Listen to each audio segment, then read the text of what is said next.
जय हिंद दोस्तों। CAPF 2021 की एनालिसिस कर रहे थे हम लोग और हिस्ट्री सेक्शन से कई सारे क्वेश्चंस को कवर किया हमने। ना पॉलिटी के क्वेश्चंस की बात करेंगे। सो पॉलिटी का ये हमारा फर्स्ट क्वेश्चन है।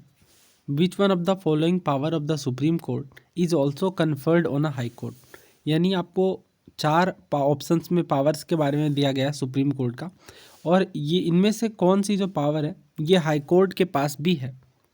ऑप्शन है हमारे पास advisory power, power of doing complete justice in any cause और matter pending before the court. यानी कोर्ट के पास पेंडिंग कोई भी मैटर है उसके उस मामले में कंप्लीट जस्टिस देने की पावर। तीसरा है power of court of record, और चौथा है पावर टू एलो या रिफ्यूज स्पेशल लीव पिटीशन। दोस्तों इसका सही आंसर ऑप्शन सी है, power of court of record. देखिए जो एडवाइजरी पावर होती है ये केवल सुप्रीम कोर्ट के पास है, और एडवाइजरी पावर या एडवाइजरी जुरिस्डिक्शन के तहत सुप्रीम कोर्ट प्रेसिडेंट को सलाह दे सकते हैं, एडवाइज कर सकते हैं। किस आर्टिकल के तहत ये आपको बताना है कमेंट करके। नेक्स्ट देखिए, power of doing complete justice in any cause और matter pending before the court. अब ये इनिशियली सही तो लग सकता है, लेकिन हमें ज़्यादा अप्रोप्रिएट आंसर चुनना है, तो ऑप्शन सी ज़्यादा अप्रोप्रिएट है। इसके अलावा ये गलत इसलिए भी है क्योंकि कुछ पावर, कुछ जुरिस्डिक्शन ऐसी होती हैं जो केवल जो सुप्रीम कोर्ट के पास हैं। जैसे अगर कोई एक ऐसा मैटर है या कोई एक ऐसी बात है जो डील करती है ओरिजिनल जुरिस्डिक्शन के साथ, तो फिर वो सुप्रीम कोर्ट के दायरे से बाहर हो जाएगी। तो इस तरीके से ये भी आंसर हमारा होगा नहीं। तीसरा देखिए, power of court of record, तो ये बात बिल्कुल सही है। Power of court of record का मतलब सिंपल यही है कि अगर कोई जजमेंट निकल कर के आया तो फर्दर कोई जजमेंट आता है तो इस जजमेंट के आधार पर फिर चेक किया जा सकता है कि इनमें जो संबंधित बातें हैं वो कॉन्सोनेंस में है या नहीं। और चौथा देखिए, पावर टू एलो या रिफ्यूज स्पेशल लीव पिटीशन, तो ये सुप्रीम कोर्ट की पावर है। तो इस तरीके से ये भी हमारा आंसर होगा नहीं, और करेक्ट आंसर होगा हमारा option C, power of court of record. Next question देखिए, फंडामेंटल राइट्स के ऊपर। तो पॉलिटी में फंडामेंटल राइट, DPSP और फंडामेंटल ड्यूटीज़, खैर फंडामेंटल ड्यूटीज़ तो छोटा टॉपिक है, इनसे काफ़ी सारे क्वेश्चन आते हैं, प्रियम्बल से भी काफ़ी सारे क्वेश्चन आते हैं, और ये काफ़ी इंपॉर्टेंट टॉपिक्स हैं। हमने कवर भी कर रखा है ऑलरेडी दो तरीके के लेक्चर्स में। एक तो हमने लक्ष्मीकांत को चैप्टर वाइज कवर किया है बहुत सारे वीडियोज़ में, इसके बाद हमने प्रीवियस ईयर क्वेश्चन की भी अलग से सीरीज़ कवर की है। देखिए आपसे पूछा जा रहा है कि कौन सा हमारा फंडामेंटल राइट नहीं है। ऑप्शन है हमारे पास right to equality, right against exploitation, right to property, या फिर right to carry on trade and business. तो राइट टू इक्वलिटी क्या फंडामेंटल राइट का पार्ट है? ऑब्वियसली है, आर्टिकल 14 से 18 तक। राइट अगेंस्ट एक्सप्लॉयटेशन भी है, कौन कौन सा है? आर्टिकल 23 और 24। राइट टू प्रॉपर्टी क्या फंडामेंटल राइट है? तो इसका आंसर है नहीं। इनिशियली ये हमारा फंडामेंटल राइट था, बट 44th अमेंडमेंट एक्ट 1978 के बाद आर्टिकल 300A में रख करके लीगल राइट बना दिया गया है। पार्ट 12 है, कई बार हमने इस क्वेश्चन को कवर किया है, यानी इस टाइप वाले क्वेश्चन को, और ये आपको याद भी होगा आर्टिकल 300A के अंदर। पार्ट भी याद रखिएगा, पार्ट 12 में। तो ये तो हमारा फंडामेंटल राइट है नहीं। और चौथा जो है right to carry on trade and business, ये भी हमारा फंडामेंटल राइट है। किस आर्टिकल के तहत है ये आप कमेंट करके बताइए, बिकॉज हमने 200-300 से ज़्यादा सवाल प्रीवियस ईयर के ही फंडामेंटल राइट्स के ऊपर कवर किए हैं। नेक्स्ट क्वेश्चन देखिए, पब्लिक अकाउंट्स कमेटी के बारे में पूछा जा रहा है। करेक्ट स्टेटमेंट आपको बताना है, नॉट करेक्ट नहीं पूछा गया। The committee consist of not more than 15 members from the Lok Sabha and 10 members from the Rajya Sabha. दूसरा है the finance minister is an ex officio member of the committee, यानी फाइनेंस मिनिस्टर ऑलरेडी शामिल हो जाएंगे, जो भी फाइनेंस मिनिस्टर के पद में होंगे वो पब्लिक अकाउंट कमेटी का पार्ट बन जाएंगे, ऐसा यह स्टेटमेंट कह रहा है। तीसरा देखिए, a member of the committee is given a term for 1 year, यानी इस कमेटी के जो सदस्य होंगे वो 1 साल के कार्यकाल के लिए होंगे। और चौथा है the term of the office of the member of committee from the Rajya Sabha is extended even when they retire from Rajya Sabha, यानी ऑफिस का जो टर्म है, मेंबर्स के ऑफिस का टर्म इस कमेटी में, इसे बढ़ा दिया जाएगा इवन अगर ये रिटायर हो जाते हैं राज्यसभा से। तो देखिए हमसे करेक्ट पूछा गया है, तो इसका करेक्ट आंसर ऑप्शन सी है। 1 ईयर का टर्म होता है कमेटी के मेंबर्स का, और 1921 में गठित हुई है पब्लिक अकाउंट कमेटी। टोटल कितने मेंबर है, कई बार पूछ लिया जाता है, ध्यान रखिएगा। 22 मेंबर हैं, 15 होते हैं लोकसभा से और लगभग इसका आधा 7 जो है वो राज्यसभा से होते हैं। तो यहाँ 10 कह दिया गया है, 10 नहीं, केवल 7 मेंबर ही होते हैं राज्यसभा से। ध्यान रखिएगा, कई बार पूछ लिया जाता है कि कितने मेंबर होते हैं लोकसभा से, कितने राज्यसभा से। तो 15 और 7 होते हैं, तो टोटल 22 मेंबर्स। बाकी के स्टेटमेंट गलत है। नेक्स्ट क्वेश्चन देखिए, अगेन बेहद आसान सवाल है। सुप्रीम कोर्ट के जज को, यानी इनमें से किसे सुप्रीम कोर्ट के जज के रूप में अपॉइंट किया जा सकता है? An advocate who has practised for at least 10 years in any court, किसी भी कोर्ट में जिन्होंने 10 साल के लिए एज एन एडवोकेट प्रैक्टिस करी है। दूसरा, हाई कोर्ट के जज for at least 3 years. A distinguished jurist in the opinion of president of India, यानी राष्ट्रपति की नज़रों में एक काफ़ी प्रख्यात ज्यूरिस्ट होने चाहिए। चौथा, person who has held a judicial office for at least 15 years, यानी 15 सालों के लिए जुडिशियल ऑफिस के पद पे हों। तो इसका करेक्ट आंसर जो है वो ऑप्शन सी है, डिस्टिंग्विश्ड ज्यूरिस्ट होने चाहिए प्रेसिडेंट की नज़रों में, तो उन्हें एज अ जज अपॉइंट किया जा सकता है सुप्रीम कोर्ट के द्वारा। करेक्ट आंसर ऑप्शन सी है।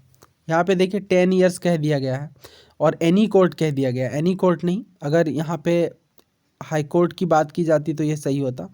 हाई कोर्ट में अगर कोई एडवोकेट एटलीस्ट 10 ईयर प्रैक्टिस करते हैं तो फिर उन्हें प्रेसिडेंट के द्वारा अपॉइंट किया जा सकता है एज एन जज ऑफ सुप्रीम कोर्ट। दूसरा देखिए, जज of high court for at least 3 years, ये भी बात गलत है, 3 नहीं 5 ईयर्स की बात होती है, तो इस वजह से ये स्टेटमेंट्स गलत हैं। यहाँ पे तो कह दिया गया है एटलीस्ट 15 ईयर्स, तो ऐसा कोई प्रोविज़न नहीं है, तो इस वजह से ये स्टेटमेंट गलत है और करेक्ट आंसर जो हमारा ऑप्शन सी है। नेक्स्ट क्वेश्चन की ओर बढ़ते हैं। ये तो मैथ वाले सवाल हैं, इन सवालों को खुद ट्राई करिए ऑफिशियल पीडीएफ से, काफ़ी अच्छे क्वेश्चन है, सीसेट में भी काम आएंगे।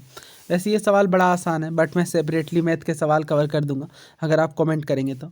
8 मेटेलिक बॉल की बात की जा रही तो सिंपली 8 × 4/3 πr³ करना है, क्योंकि मेटेलिक बॉल है तो स्फेरिकल होगा, और चूंकि इसे इक्वेट करना है तो ये भी 4/3 πr³ आएगा। ये सब कुछ कैंसिल आउट हो जाएगा और यहाँ से वैल्यू निकल करके आएगी 2, लेकिन डायमीटर पूछा गया है तो 2 × 2 = 4, तो इन्हें हम सेपरेटली सॉल्व करेंगे।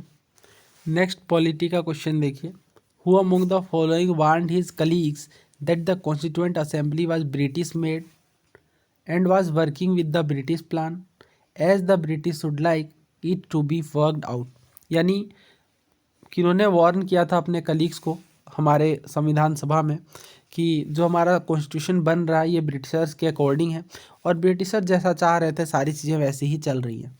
ऑप्शन है हमारे पास सोमनाथ लाहिड़ी, BR अम्बेडकर, श्यामा प्रसाद मुखर्जी या बेनेगल नरसिंह राव। सो दोस्तों, ये थीम्स NCERT पार्ट 3 चैप्टर का नाम है framing the constitution.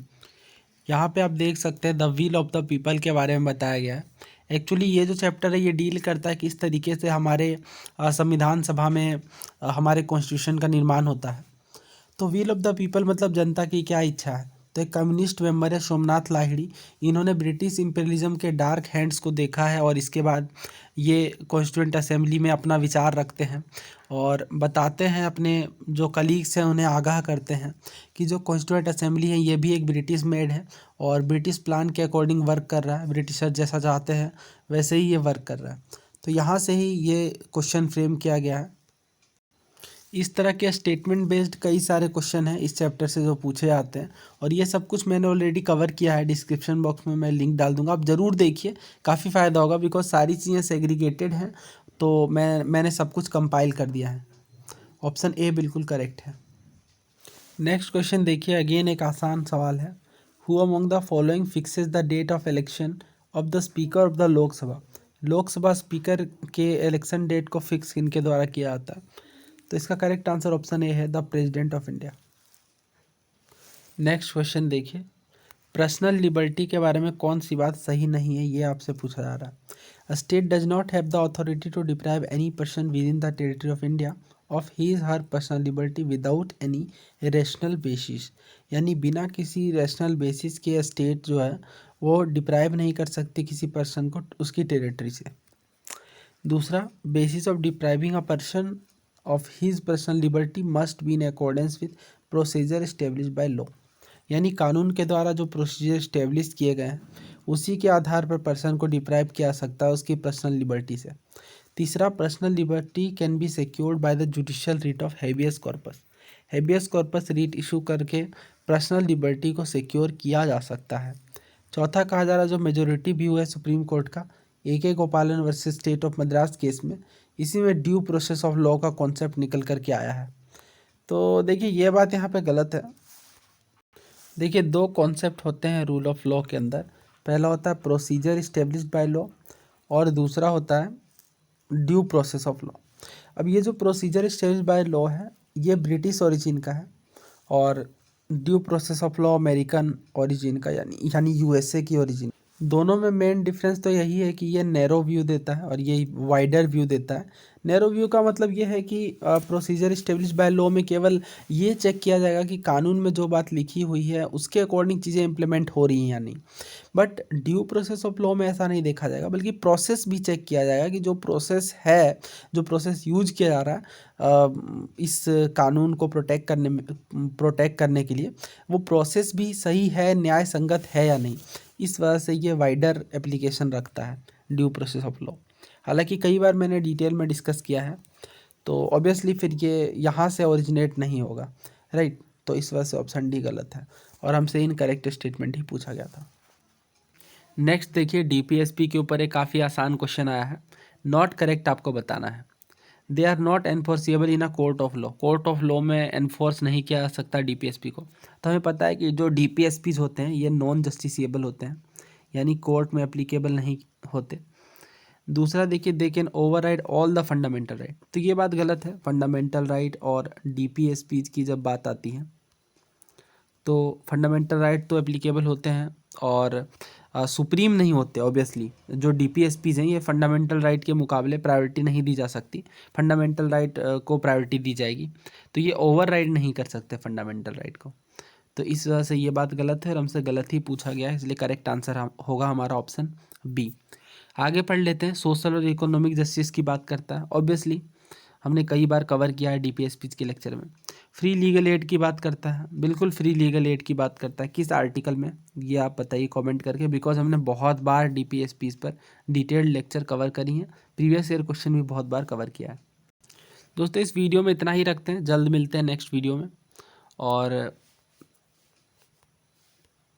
Description box में NCERT सीरीज़, PYQ सीरीज़ सभी की लिंक मैं दे रहा हूँ, आप वहाँ से जाकर के उन सभी वीडियोज़ को ज़रूर देखें। धन्यवाद।